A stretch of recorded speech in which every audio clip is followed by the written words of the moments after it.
Hi 113 and 115, it's Amy here.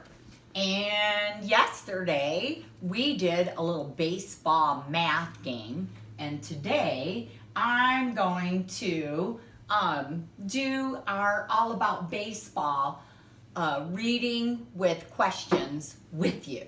I thought that might be fun instead of you doing it all by yourself. All right.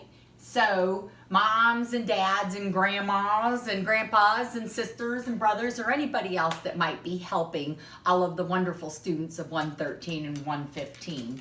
One of the ways I usually like to do these when we're in class is I like to have 3 different colors, and it kind of helps our students find the information that they're going to need to answer these questions.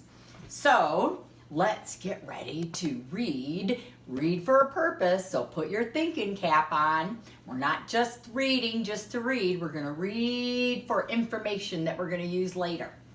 So our story is all about baseball. And let's just quickly review some of the vocabulary that has to do with baseball, and in particular this story. And here we have the word baseball, teams, batting, hundreds, throws, and bases. All vocabulary words that go along with our baseball theme.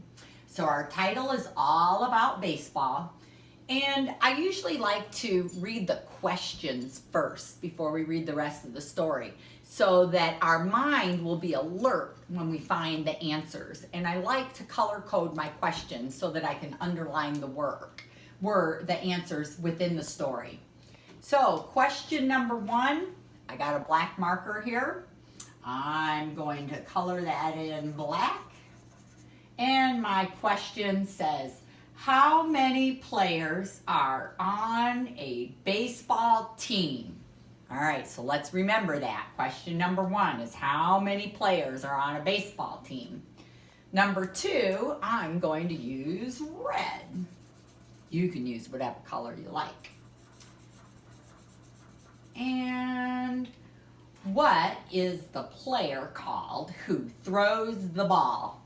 Some of you might even already know that, but we're going to wait till we read the story.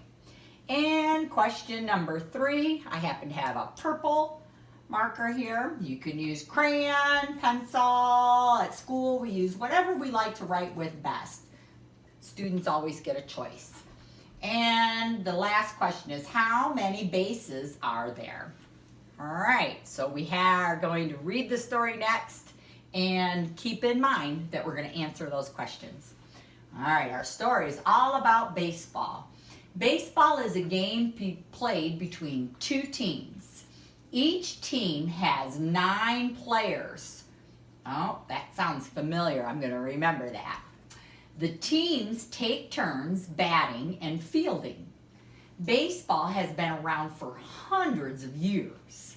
The player who throws the ball is called the pitcher. What was that? I remember. If a player hits the ball, they run around the bases, and there are 3 bases and a home plate. All right, so let's go back. How many players are on a baseball team? I know you guys heard it when we read it. How many? Oh, you're right. 9 players. And I'm going to underline that right there. 9 players. So let's go ahead and write our answer in. 9 players. I underlined that in black. There's my black. And I'm going to write my answer. How many players are on a baseball team? There are 9. 9, N-I-N-E, players. There, I underline the information. It's color coded. I'm putting my answer right there. Our next question. Oh, red. Get my red pen. What is the player called who throws the ball?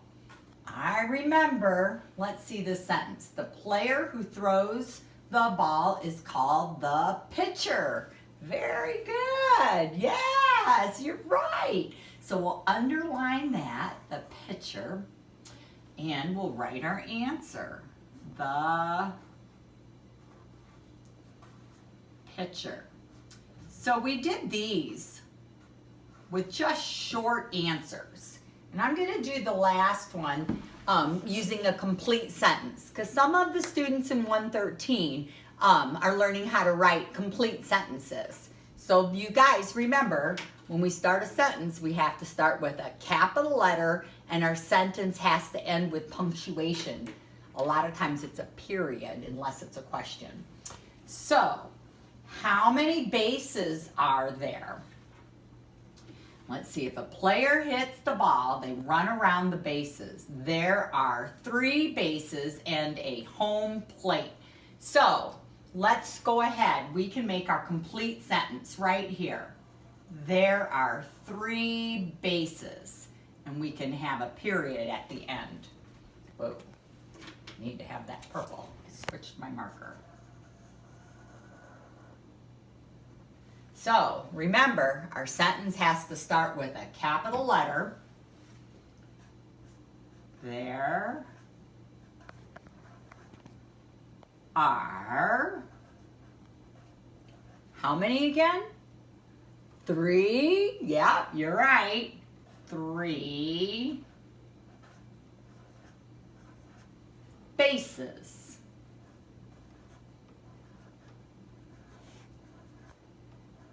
And I end my sentence with punctuation, and in this case, I'm going to end it with a period. So you guys can feel free to color in the pictures that go with our vocabulary. There, we read our story all about baseball. We answered our questions. If those of you are just working on simple answers and are not writing a whole lot at this time and aren't learning about full complete sentences, you can just write the answers. But those of you that have been in my class a long time and are writing complete sentences, remember, let's see that capital letter and end with punctuation, which is a period in this case. All right, well, happy Wednesday, and we'll see you soon. Bye-bye.